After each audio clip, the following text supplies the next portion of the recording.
back at the Chief of Staff offices, Joel Goldberg, Casey Wright, and Happy New Year to everyone. Happy New Year to you. I probably already told you that already, but I wanted to do it officially. I've seen you a few times. I've seen you a few times.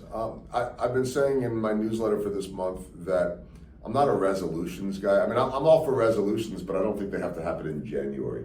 I do think that there are times throughout the year where we can reset or reset that focus and things change. I like that people do this. What's your word of the year? I guess it doesn't have to be one, but for me, I've been thinking my word for 2025 is curiosity, and you and I were talking a little bit. I know that's a word you really believe in, so I want to talk about curiosity.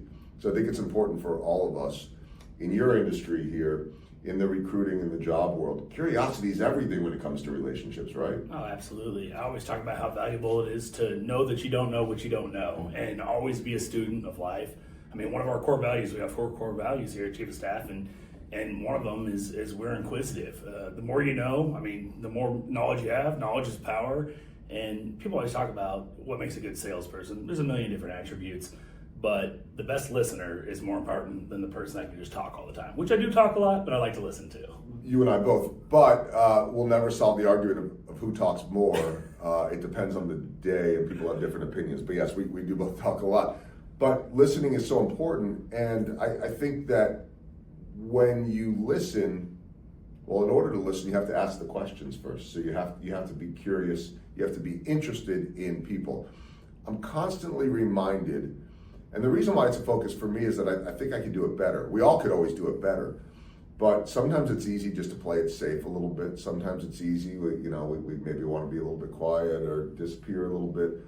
I think back to one of it's not my favorite story, but one day years ago, I'm down in the tunnel at Kauffman Stadium by the bat racks and stuffed equipment below, right outside the dugout, and I'm talking to Eric Hosmer before a game, and I say something like, I think this was 2015. I said something like, "Man, how good is Kendrys Morales?" I was just sort of making conversation and curious what he thought, and he goes, "Man," he's like, "when I grew up, I used to go over to my grandfather's house." Now his maternal grandfather is Cuban. And I used to go over to my grandfather's house, and he used to play games on the TV from the Cuban League every Sunday. And I used to watch Kendrys Morales as a kid. I bring that story up because suddenly it became a story I told to the audience. I never would have known it if I wasn't just curious, asking him his thoughts on Kendrys Morales, what he's been seeing lately. And so you don't usually find out unless you ask. And you might not even know what you're asking. You might just be probing or making some conversation. People aren't walking around for the most part with billboards saying, "Hey, check out this story that I've got," unless they're selling something. This is how you build those relationships. Yeah, absolutely. Early on in my career, I was always taught to go through a resume and a job description and start checking boxes to see where it matches up. It's easy to read a resume, but I like to joke around. We don't place paper, we place people.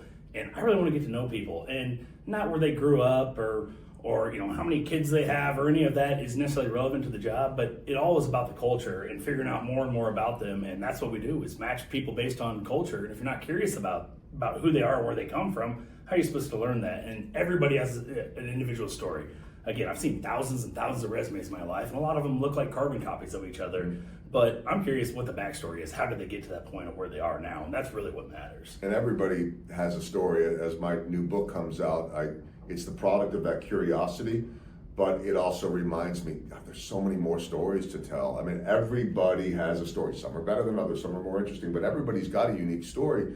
And I'll wrap this up by saying that, and I'm not really giving you a hard time about this, that you have like the most unbelievable, everybody that knows Casey knows that he doesn't have like that one craziest story of a lifetime. He has one per day or one per week, and I don't know, and maybe some of them can be a little bit embellished every now and then. But the greater message, as I give you a hard time about that, is the reason why I think you have, to me, more interesting and unique stories than anyone else is that you ask. Yeah, absolutely. Don't just be a fly on the wall, but participate in the conversation and learn more and more about people. And there's people I've known for decades, and I'm still learning something new about them every single day, and I love that. How did you know? How did you not tell me that? Well, because people don't just volunteer that stuff. Absolutely, and it's not just a 10-minute conversation. You know everything about them. You take time to get to know people, like we do with our candidates and our clients, our teammates, and every single time is the opportunity to learn something new about people, and that's what keeps us interesting. People are like snowflakes. Every single one of us is different, and be curious and learn more about everyone that you interact with, and you'll be able to relate to them better.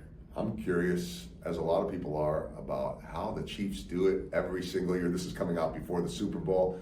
I'll just say this much, even though we're not really wearing Chiefs clothes, you got a little bit maybe underneath there. Yeah, close enough. We're in the current room here right now, but we want to represent the Chiefs as well, and just say for all the haters out there, that's fine. You should be curious about how it's working here because it's working very, very well. And how about those Chiefs? Let's go Chiefs. We're going to go to New Orleans. So we're going to get our wives on board with that, or I'm curious if I can find some decent tickets out there and a flight and a hotel or Airbnb. So right now it's not easy, but we got a couple weeks to go. I'm curious if that means 2 of us or 4 of us, but I'm not curious about the kind of trouble we'll get in if it's just the 2 of us. Yeah. We'll leave it at that to be determined. Go Chiefs. He's Casey. I'm Joel. Be curious out there, everyone. Thanks, guys.